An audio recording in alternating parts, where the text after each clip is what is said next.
few weeks ago I made a video giving a tour of my workshop, and people seem to really enjoy that sort of thing and like looking around.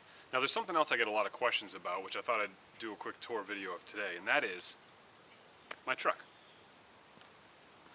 Before I get into talking about the truck itself, I need to explain a little bit about myself. I love old cars, specifically old cars from around the same time I was born. I always had old Volvos. I was into, this typical square Volvo wagons, the shoe boxes on the road. Then I also liked some of their kookier cars, like they had made these sports cars and whatnot. I owned, before buying this truck, a Volvo 1800 ES. I'll drop some pictures in so you can see that if you've never heard of it.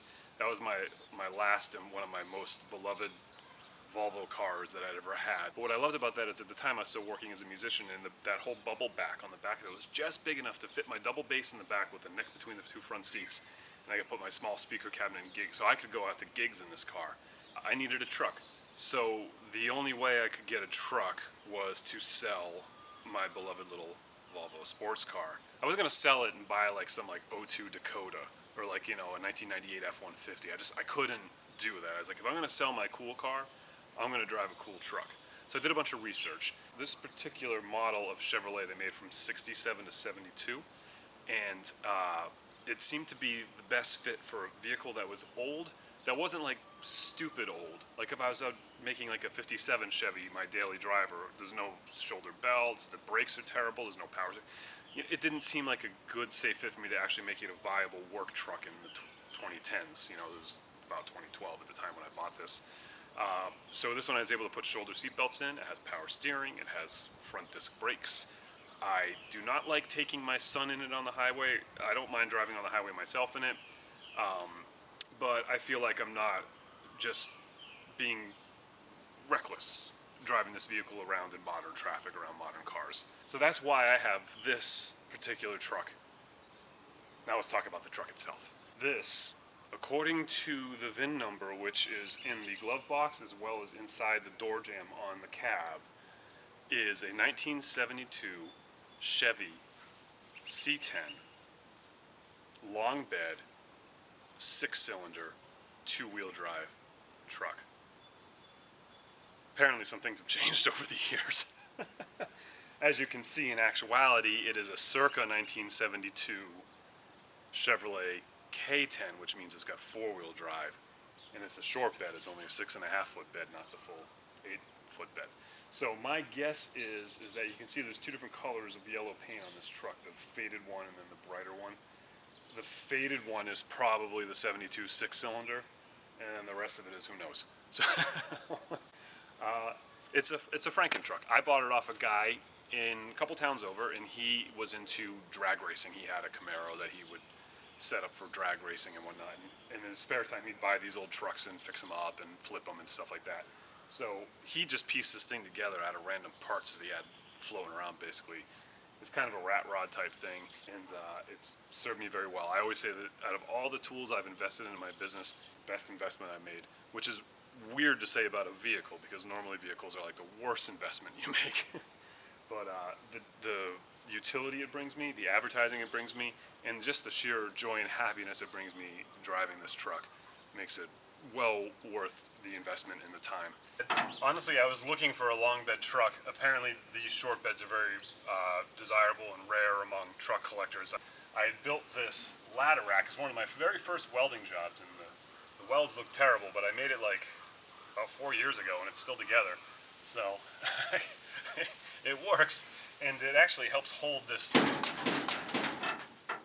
whole thing together. The wheel covers are not properly attached to the sides, and they're just bolted onto the bottom. Having this ladder rack on helps keep everything nice and straight and less rattly while I'm driving around. And in the winter, I like to put a cap on the back of it. I feel like I get better use out of the space, but I don't like the look of it with the cap on it. There was a really crappy aftermarket tailgate on this truck when I bought it, and he also gave me this tailgate for parts because it had a latch in it. The other tailgate didn't have a handle on it, so you'd have to reach in and open both sides, and it was missing the inside and whatnot.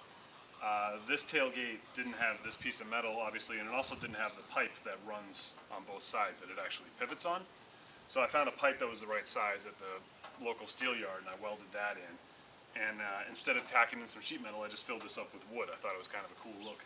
And that way, and then there's a hole that was cut here for some reason, so I just pop riveted some sheet metal over that. And now it's a pretty decent tailgate. I keep all my bungee cords and my straps in this old skill saw tool case.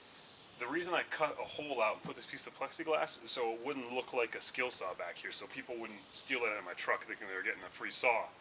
And they realized they could just look in and see that there's nothing worth stealing. I put these oversized bolts in that I can use to tie off on, as well as wrapping around other things.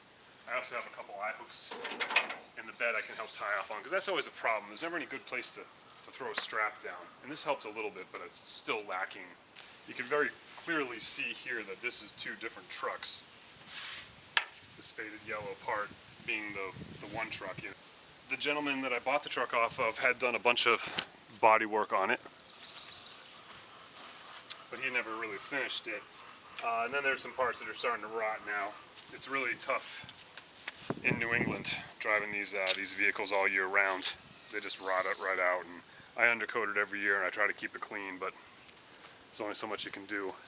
I do have a front grille for this truck. I believe it's the 1972 style. But it's plastic and it's broken, and I thought when I was driving around this big hunk of metal, I was like, why should I have a plastic grill? That just seems kind of lame. So I had some leftover expanded steel. It wasn't quite long enough to reach. I had to tack weld a couple pieces onto the side to make it fit. A little bit of angle iron, and I just made this very simple grill. I intentionally didn't coat it because I wanted it to get that rust color, and then after it rusted, I put a little bit of clear coat on it. And then when I made my tailgate and I put the lettering on the back, this was the negative, the cutout, and so I thought it'd be kind of funny to pop it on and do like the ambulance thing, you know, print it out backwards, so when you look in my rearview mirror, you see it. The best part of it is that a car coming towards me looks at my name and they see it backwards, so then they go, what the heck is that all about? And as they pass me, they look in their rearview mirror and they see it backwards again. I can't get my finger in here to push the button, so I need a key. Under the hood is your very basic Chevy 350. It's like probably the most built engine ever.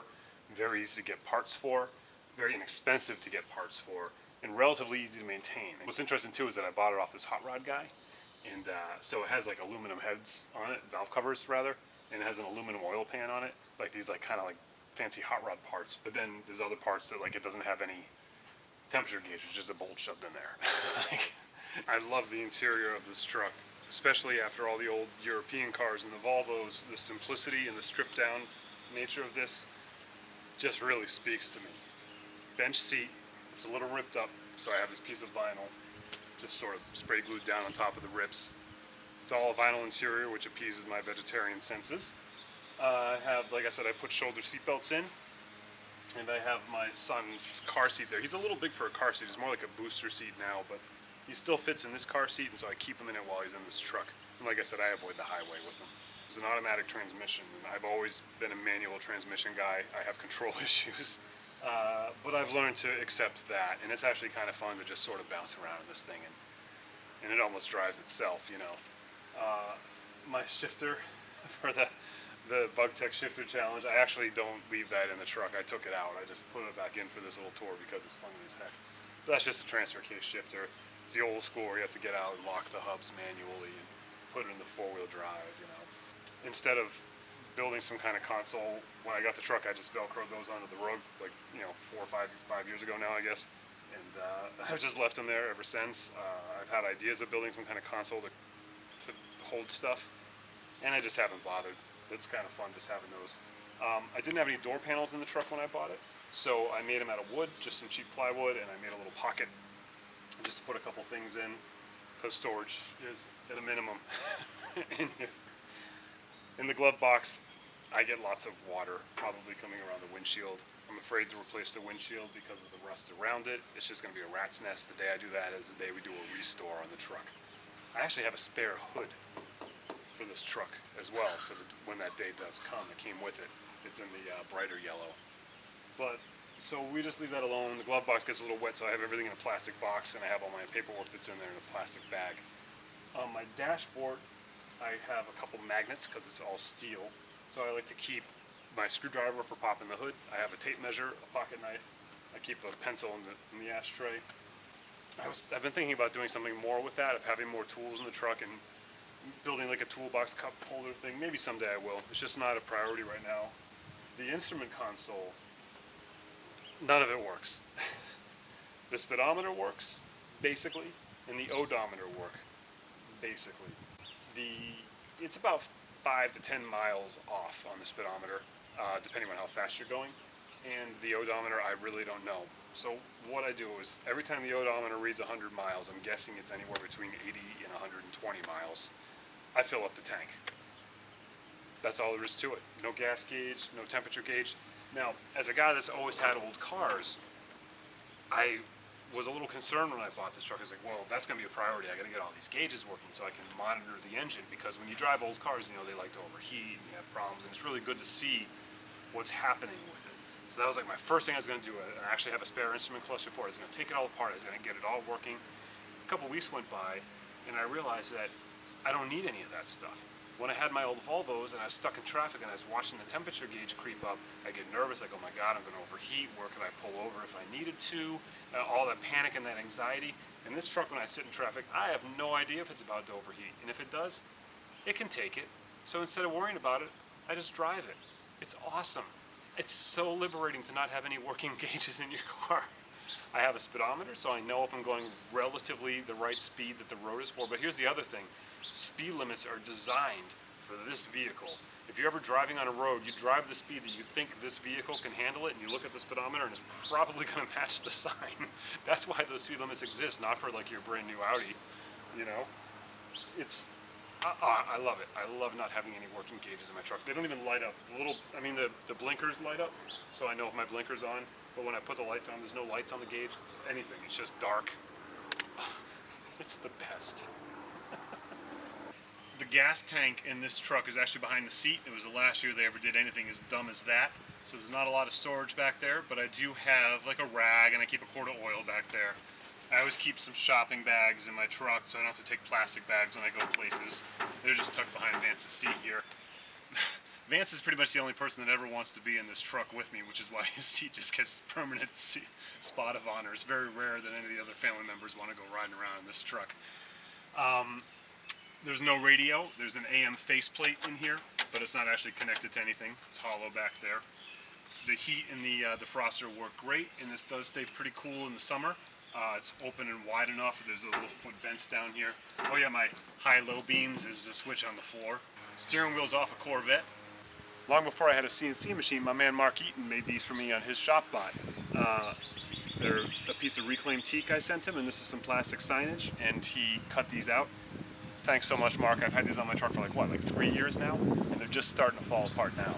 I could probably make my own now that I have my own CNC machine, but I want to keep these on as long as I can because it really means something to me. You'll notice I have this whole truck debadged, and people that watch my channel know that about me, that I have issues with advertising for people. So if you give me something for free or you pay me to advertise for it, I will have no problem advertising it and showing people what it's all about. But if I pay full price for something, I'm not giving you free advertising for it. I'm scratching out your logo. Obviously everybody knows what kind of truck this is, but it's the principle behind it. Just like everybody knows what kind of skill saw my DeLorean is. Shh. I came back here so the truck wouldn't hear. But the one real thing that really upsets me about Old Yeller is she's a gas-guzzling pig. Her fuel economy is horrible. I get about 10 miles to the gallon in that truck. For someone who's trying really hard to leave a very small footprint and run this eco-friendly business, that's a tough nut to swallow. Now there's trade-offs, of course, about using something that's been around for a while instead of, manufacturing new things, but still, man, that is terrible gas mileage. Now, I've said this many times before, and I'm going to ask again. Please, Elon Musk, give me a call. Let's talk about converting this thing to full electric. I think it would be like this huge and awesome statement to do it, to take this classic American truck and make it electric. I know a lot of diehards would get upset, but I'd really like to see it happen. Or if you just have like a Tesla you could lend me that I could drive around the days that I don't need the pickup truck bed, we could do that too. That's cool. As you can see, Old Yeller and I also represent the Connecticut wing of the I Make Car Club, the license plate club started by Mr. DeResta. It wouldn't be my first choice for a vanity plate, but when he mentioned the idea, I figured that I had to snatch up Connecticut's before someone else did. So I'm honored to be a member of that club and among so many fantastic makers and among so many fantastic vehicles, right? I think I covered it all. I don't think I missed anything. If I did miss something, just ask me in the comments and I'll do my best to answer any questions you may have about Old Yeller or any of the other stuff I might have been talking about.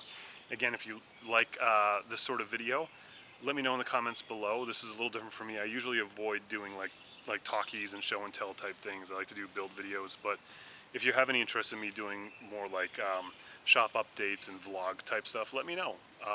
Here to please, I guess. And also you can, like, share and subscribe and all that stuff, patreon.com. Thank you all and be good.